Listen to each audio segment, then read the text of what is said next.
우리 인생의 일생은 만남의 연속입니다. 태어나면서 부모를 만나고 성장하면서 친구와 선생님을 만나고 또 장성하여 결혼하게 되면 배우자를 만나고 그리고 결혼하여 자녀를 낳으면 자식을 만나게 됩니다. 여러분, 신앙적으로는 이렇게 나눔의 교회에 나와서 성도도 만나고 셀리더도 만나고 장로님들도 만나고 목사님도 만나고 무엇보다 예수님을 만나지요.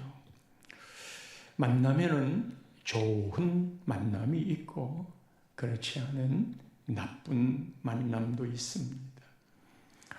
하여 그 만남을 통해 행복해지기도 하고 때로는 불행해지기도 합니다. 저의 경우는 예수를 만나 제 인생의 방향을 바꾸어 놓은 인생 최고의 만남이 예수를 만난 일입니다. 오늘 본문에는 베드로와 고넬료의 만남이 나옵니다. 이 두 사람의 만남의 사건은 기독교 역사에 아주 중요한 의미를 부여하고 있는 바, 유대인들은 잘못된 선민의식으로 기독교가 유대교에 갇혀 있었어요. 주님은 말하시기를 땅 끝까지 복음을 전하라 하였지만 번져가지를 못했어요.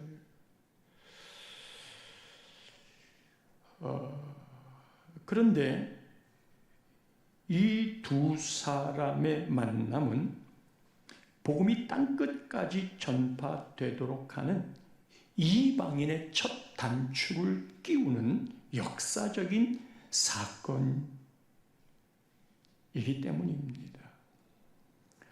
빌립이 이미 우리가 거쳐온 대로 사마리아의 복음을 전하긴 했지만 사마리아는 유사 문화권이고 빌립이 에디오피아 내시 관리인에게 세례를 주었지만 오늘 고넬료의 경우는 특별한 사건이 일어나는 바 10장 사도행전 10장 44절 말씀에 베드로가 설교를 하는 동안에 성령이 말씀 듣는 모든 사람에게 내려옵니다.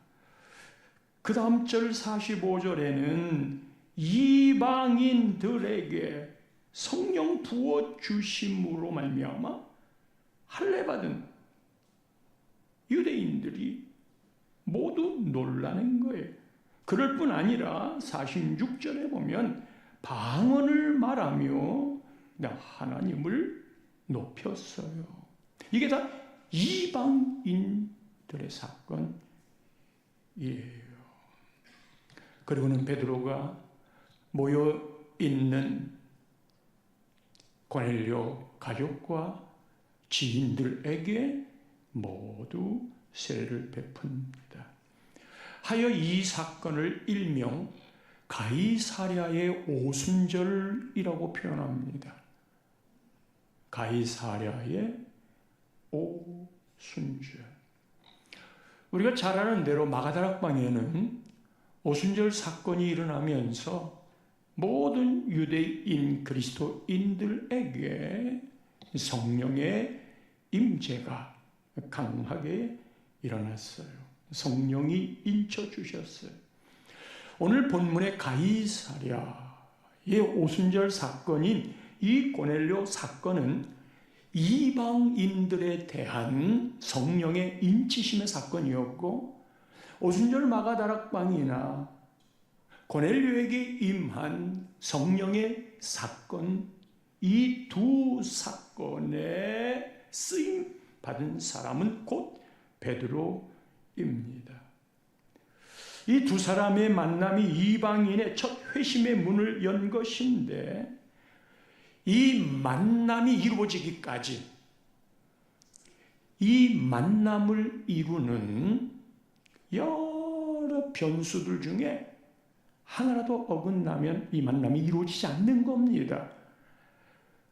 이 만남이 이루어지는 그런 모든 변수를 뛰어넘어서 두 사람이 이렇게 만나는 것에 대한 영적인 원리가 있습니다.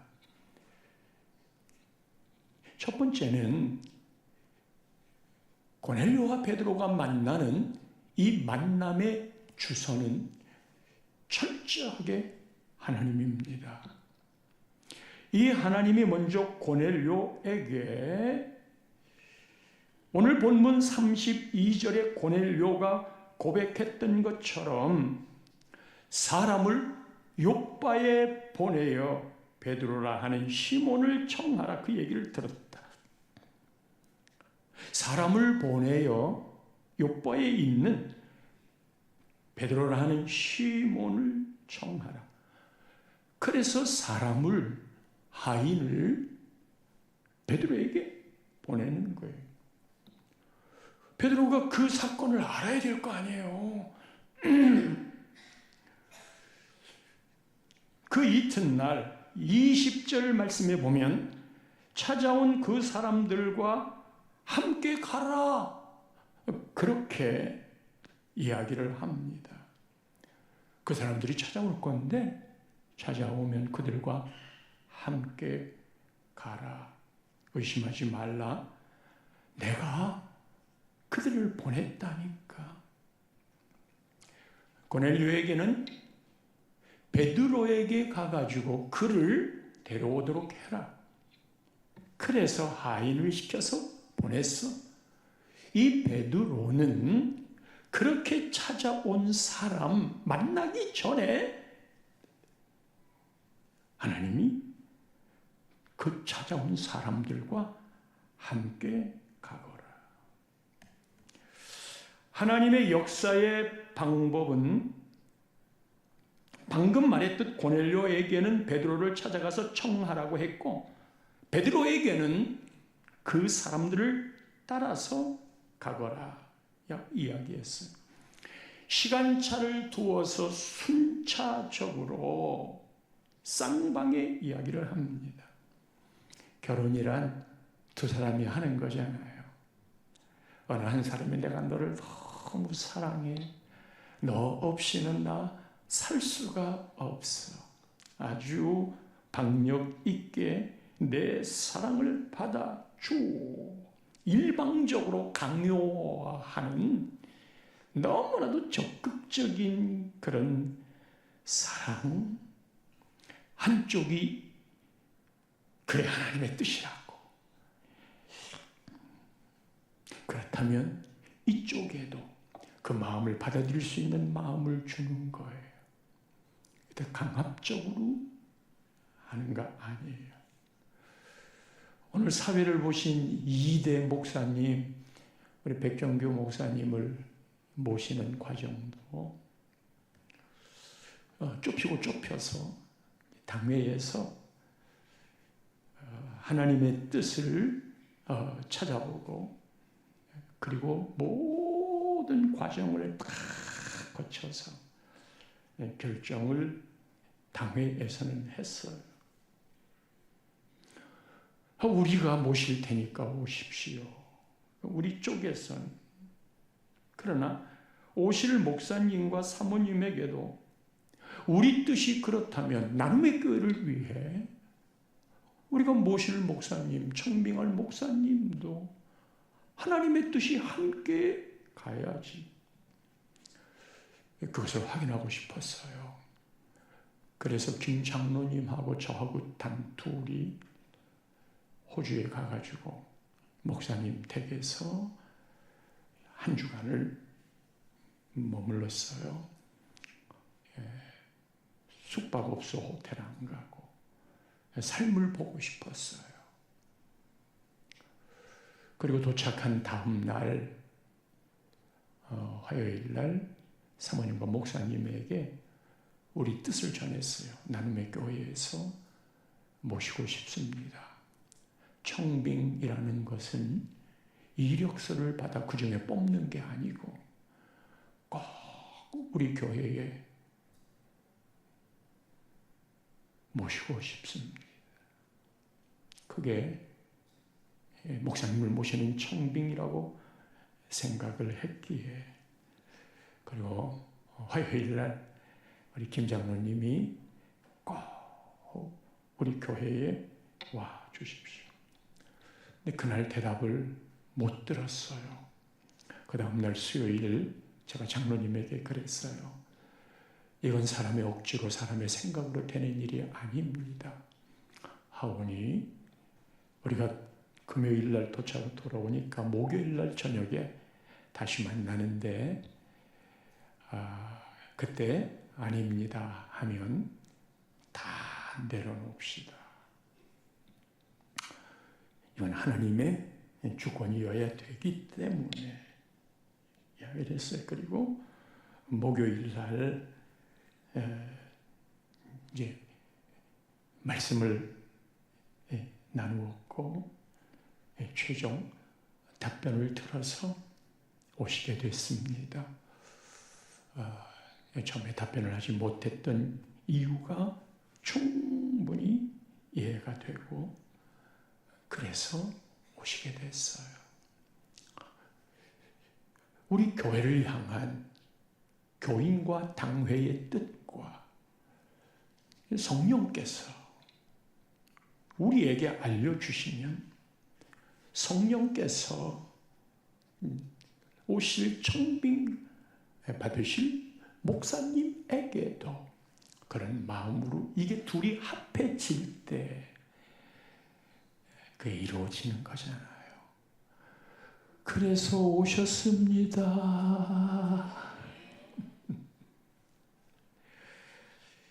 절대적으로 하나님의 주권이에요.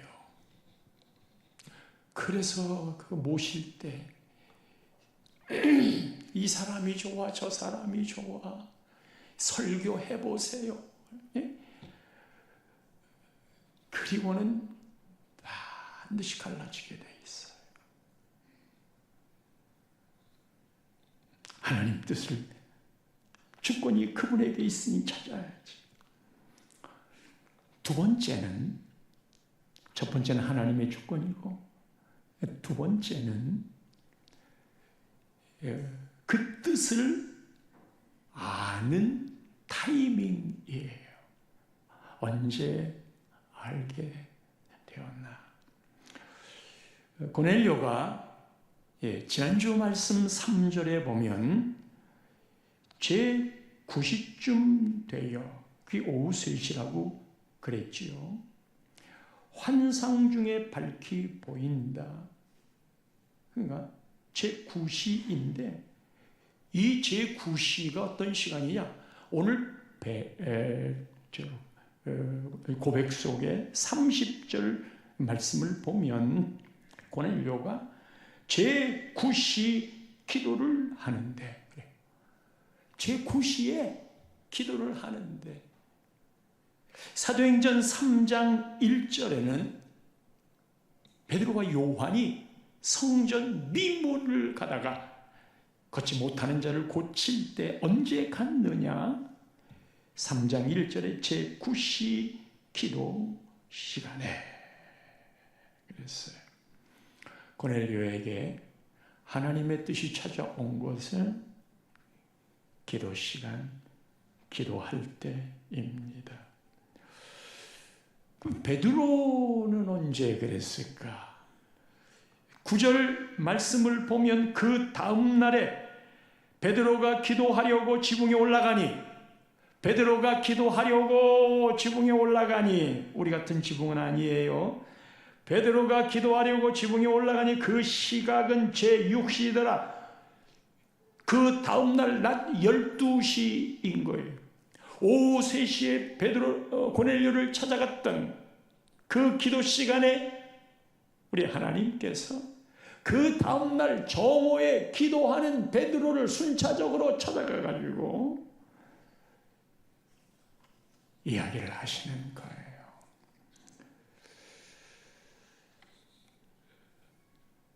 도착하기 바로 전에 고넬료가 보낸 사람 도착하기 바로 전에 기도 속에 환상을 보는데 커다란 보자기에 네 귀퉁이를 잡아 그 안에 여러 동물들이 들어있어요. 이거를 먹으라는 거예요. 잡아먹으라. 그때 10장 14절에는 주여 그럴 수 없나이다. 속되고 깨끗하지 아니한 것을 내가 결코 먹지 아니하였나이다. 아니 어떻게 이런 걸 율법으로도 안 되고 우리 유대 관습법으로도 안 되는 이런 부정한 동물을 어떻게 잡아먹으라고 그러는 겁니까? 15절 말씀에는 다시 두 번째 소리 있어. 하나님께서 깨끗하게 하신 것을 네가 속되다 하지 말라. 하나님이 깨끗하다 하신 것을 네가 속되다 하지 말라. 이런 일이 고사리 3번이나 진행된 거예요. 사랑하는 성도 여러분, 미운 사람 있죠. 가족 중에 특별히 힘든 사람. 교회 안에도 미운 사람 있잖아요. 그런데 늘 잊지 말아야 될 건 미운 사람이 생각이 나면 그도 우리 주님이 십자가에서 그의 모든 죄를 다 감당하고 죽으신 자, 그를 위해 우리 주님이 십자가에 죽었고 그는 그것을 받아들였고 그래서 예수 믿는 사람이 되었고 하나님은 그를 나의 자녀라고 칭의로 부족해도 죄 있어도 인정해 주셨고 하나님 내가 사랑한다 내 자녀다 그렇게 인정한 이 성도를 네가 속되다 하느냐? 하나님 내가 거룩하다 했는데 하나님 내가 사랑하여 내 것이라 했는데 네가 어떻게 거룩하게 한 것을 속되다 이야기할 수 있느냐? 하나님께서 깨끗하게 하신 것을 네가 속되다 하지 말라. 고넬료는 이방인이잖아요. 그런데다가 로마의 백부장이에요. 유대인의 개념에는 그를 만나면 나도 부정해지는 사람이에요.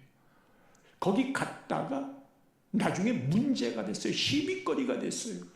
아니 어떻게 부정한 사람들과 같이 보낼 수가 있느냐 하고 유대인들이 베드로에게 시비를 걸었어요. 그만큼 지난주에도 그 말씀을 읽어드렸는데 28절 말씀에 유대인으로서 이방인과 교제하며 가까이 하는 것이 위법인 줄을 나도 알고 그대들도 알지만 하나님께서 내게 지시하사 아무도 속되다 깨끗하지 않다 하지 말라.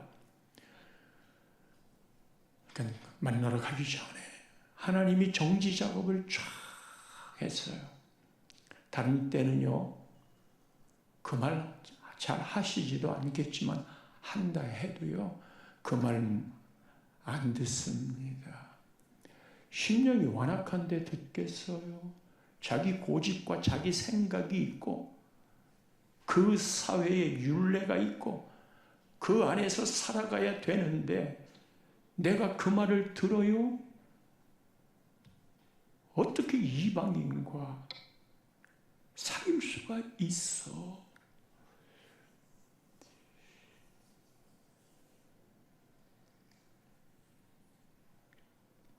지금 우리는 하도 이제 외국 사람들도 많이 다문화로 와서 살기 때문에 그런 생각 많이 안 하지만 요즘 동의보감을 읽거든요. 다시 또 읽어요. 왜냐하면 이 동의복음의 허준이 목사의 큰 본 마음을 무엇이 가장 중요한 자세인지를 동의보감에서 허준 주인공이 보여주고 있어요. 좌충우돌하는 것도 있지만 그에게 가장 길이 막힌 건 대감의 서자예요. 서자는 어디에도 일생 동안 천민으로 살아야만 합니다. 정실 부인이 아닌 데서 태어난 서자. 살아가는 길에 끊임없이 그 자식마저도 그 운명을 가요. 유대인이 이방인을 생각하는 것을 지금 설명하기 위해 이 이야기를 꺼내는 거거든요.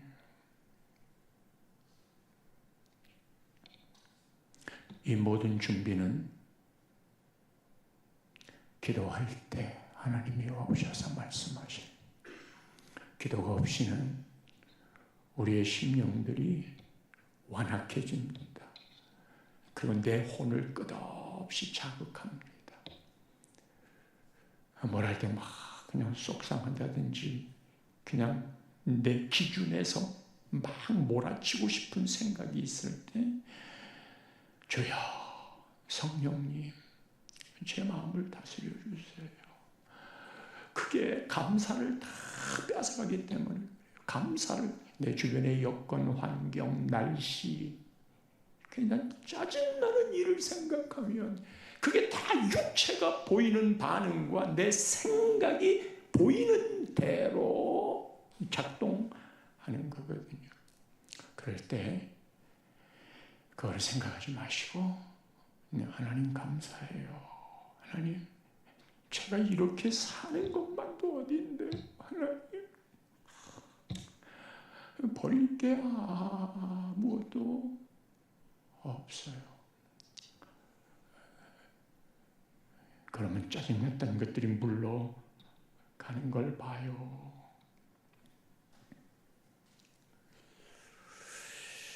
하나님의 뜻을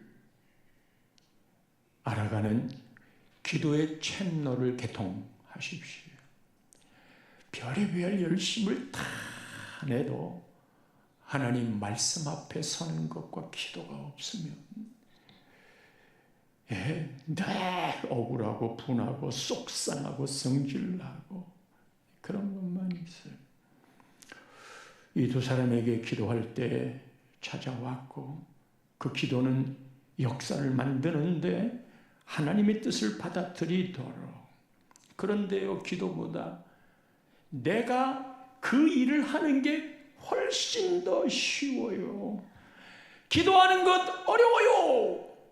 기도하는 것 힘들어요. 왜 그런 줄 아세요? 기도하는데 이 육체를 씁니까? 아니면 땀을 뻘뻘 흘리듯 과호흡에 준하는 운동을 하는 겁니까?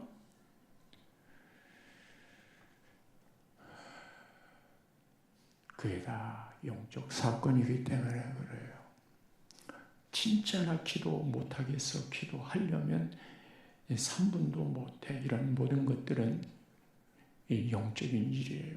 겟세마네 동산이나 변화산에서 예수님 겟세마네에서는 땀방울이 핏방울이 되도록 그런데 수제자 베드로 자고 있었잖아요.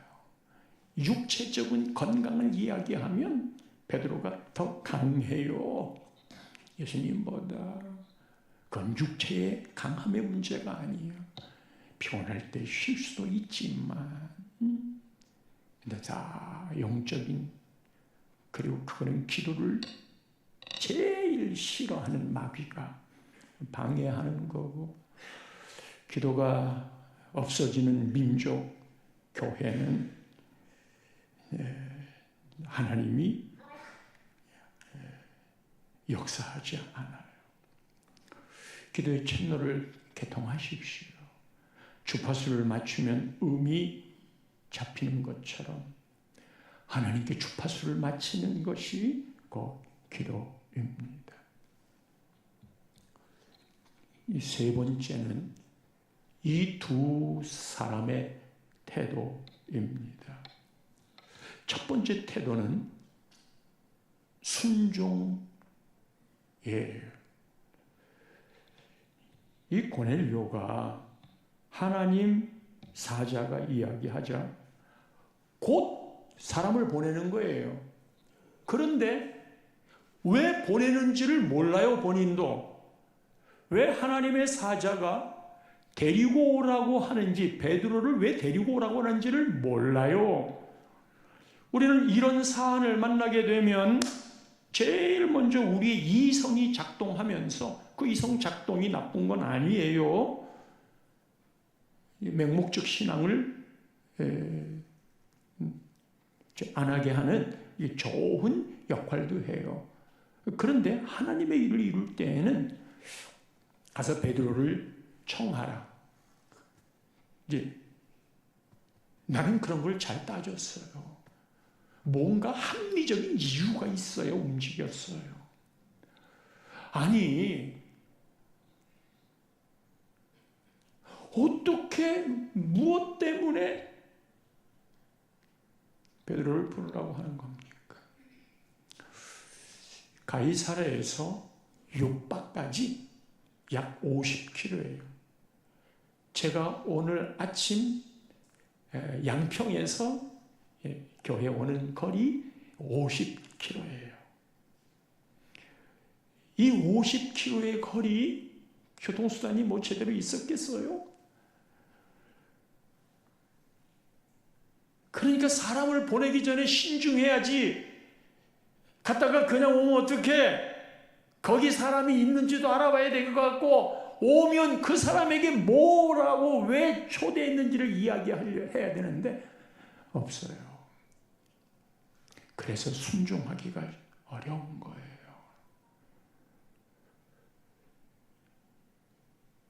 그런 거 안 물어보고 보냈어요. 어허, 베드로 볼까요? 베드로도 그래요. 오늘 본문 29절에 보면 29절에 부름을 사양하지 아니하고 왔노라 묻노니, 이 사람아, 지금 고넬료를 만났어요. 그리고는 하는 말이, 무슨 일로 나를 불렀니? 무슨 일 때문에 부르는지도 모르고 고넬료는 부르고 베드로는 고넬료를 만나러 만났는데 그때 말하는 거야. 무슨 일로 나를 불렀느냐?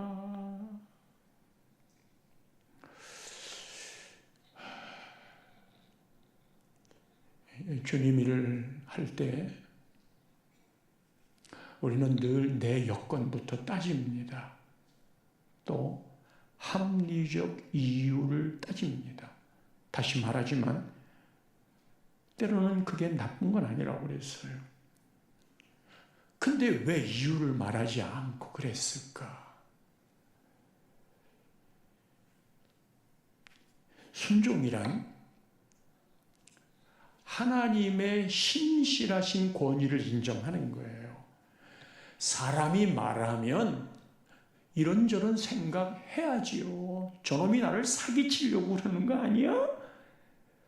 그런 걸 생각해야 되지만, 신앙과 관련된 것, 여러분, 신앙과 관련된 건 언제나 교회와 관련된 겁니다. 그런 것이 있을 때에는 세상은 합리적 생각을 해야 돼요. 따져봐야 돼요. 그러나 하나님의 명령이 있을 때에는 내가 이해가 안 되고 유익이 안 돼도 그런 말을 한 것에 대해 오죽했으면 내지는 어연히 알아서 하나님이 그러셨을까?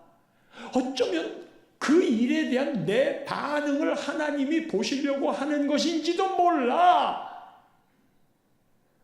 그래서 나에게 이익도 안 되고 내가 이해가 안 돼도 나는 믿기를, 내가 가진 믿음은 하나님이 하시는 말씀은 그건 언제나 신실해.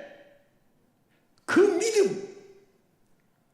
하나님은 이 일을 말씀하실 때 교회를 통하여 말을 해. 그리고 내가 그것을 받아들이는 그 믿음이 나에게 복이 되는 걸 알아. 절대적으로 그런 믿음을 훈련해야 돼요. 믿음이 없이는 하나님을 경험하지 못하기 때문입니다. 하나님의 권위를 인정하는 것은 교회는 교회가 갖고 있는 권위가 있어요. 질서에 하나님은 그렇게 축복이 흘러가게 하시거든요. 믿으시면 아멘. 또 하나가 순종 자세가, 또 하나가 겸손이에요. 이제 베드로가 찾아오니까 24절 말씀을 보면 고넬료가 나오는데, 와, 이 고넬료가요 얼마나 겸손한지. 이튿날 가이사랴에 들어가니 고넬료가 그의 친척과 가까운 친구들을 모아 기다리더니 마침 베드로가 들어올 때에 고넬료가 맞아 발 앞에 엎드려 절하니, 베드로가 야야 이 사람아, 그를 일으켜 일어서라, 나도 사람이다. 아주 백부장이에요. 이래야 쉽지 않아요. 그러나 하나님의 권위 앞에는 늘 겸손.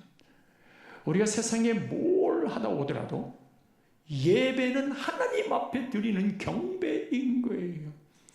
그래서 이 예배에서 진행되고 있는 모든 맡겨진 순서는 하나님 앞에 하는 것이기 때문에, 예배의 시작부터 하나님 앞에 서는 거기 때문에 그 권위를 인정하는 게 경외, 두렵고 사랑하는 것. 내 복장도 그런 마음에서, 내가 드리는 헌금도 그런 마음의 나름의 정성으로 하나님을 경배하는, 경외하는, 이것이 인생의 최고의 일이기 때문에 모든 신앙에는 언제나 예배가 제1번이라. 아멘. 그게 겸손인 거예요. 이 말씀을 맺을게요. 참 좋은 사람 고넬료. 그러나 그에게 부족한 한 가지, 지난주에도 그거를 말씀했습니다마는, 그게 뭘까? 와, 이 베드로가 와서 보니까 하나님은 사람을 외모로 안 보네. 그리고 하나님을 경외하며 의를 행하는 사람은 다 반드시 하나님이 받으시네. 그거를 그의 인생에는 지각 변동으로 엄청난 사건으로 고넬료를 보고 깨달은 거예요. 그걸 제대로 깨닫자 고넬료에게 보낸 이유를 알았어요. 그거를 깨달아야 정상적으로 분별이 되는 거예요. 고넬료에게 부족한 그 한 가지, 36절 그 끝 마무리를 베드로가 이렇게 이야기합니다. 만유의 주 되신 예수 그리스도로 말미암아 화평의 복음을 전하사 이스라엘 자손들에게 보내신 말씀. 그게 뭐예요? 예수 그리스도로 말미암아 화평의 복음을, 하나님과 사람이 갈라져서 하나님을 떠난 인간이 죄악 가운데 살고 있는 그 인간을 하나님께로 연결시켜주는 화평의 복음, 하나님과 화평하도록 십자가에 죽으시사 그 십자가를 통하여 멀어진 인간이 하나님께로 갈 수 있는 이 화평을 이루는 복음, 예수 그리스도의 십자가. 고넬료 그대가 경건한 사람이고 구제도 하고 기도도 많이 하는 사람이지만 그 예수 그리스도, 그래서 마지막 38절에 그 예수님을 이렇게 소개합니다. 다 같이 38절 읽겠습니다. 하나님이 나사렛 예수에게 성령과 능력을 기름 붓듯 하셨음에 그가 두루 다니시며 선한 일을 행하시고 마귀에게 눌린 모든 사람을 고치셨으니 이는 하나님이 함께 하셨습니다. 이 예수가 없이는 아무것도 할 수 없음을 하여 고넬료가 너무나 멋진 삶을 살았어도 베드로가 없이는 구원이 이루어지지 않지요. 하나님이 추수할 때가 되어서 그 중환자실에서 마지막 숨을 가쁘게 몰아쉬는 분들, 가족들이 목사님, 우리 아버지 어머니 구원돼야 돼요. 기도 좀 해주세요. 기도 좀 해주세요. 갑시다. 중환자실 갑시다. 중환자실 가서, 아니면 병실에 가서, 중환자실은 최종적인 거, 병실에 가서 입원해 있을 때 부르세요. 우리 엄마 우리 아버지 천국 가야 된다고 부르세요.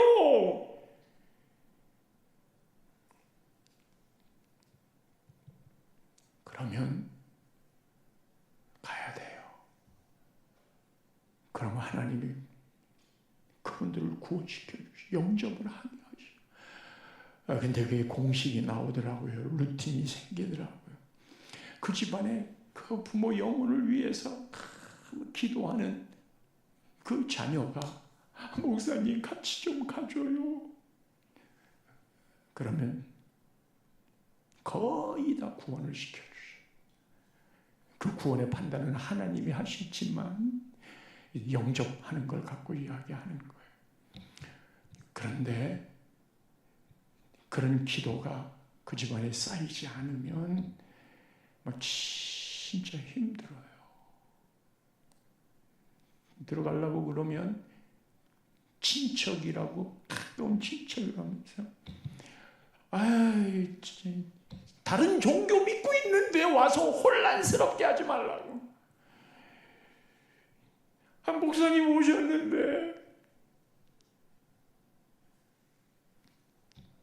좀 들어가게 해줘. 그렇게 이야기를 해도 아내되는 사람 안 된다고.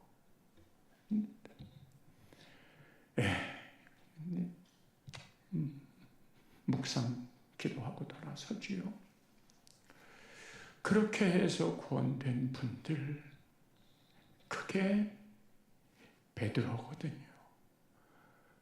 그게 순종의 걸음에서 이루어지는 거거든요. 이거를 어떤 일이 있어도 이것을 거절하거나 게으름 피우면 안 되는 이유가, 누구에게나 베드로가 구원을 향하여 필요하겠기에 여러분들이 그런 베드로가 되어 주십시오.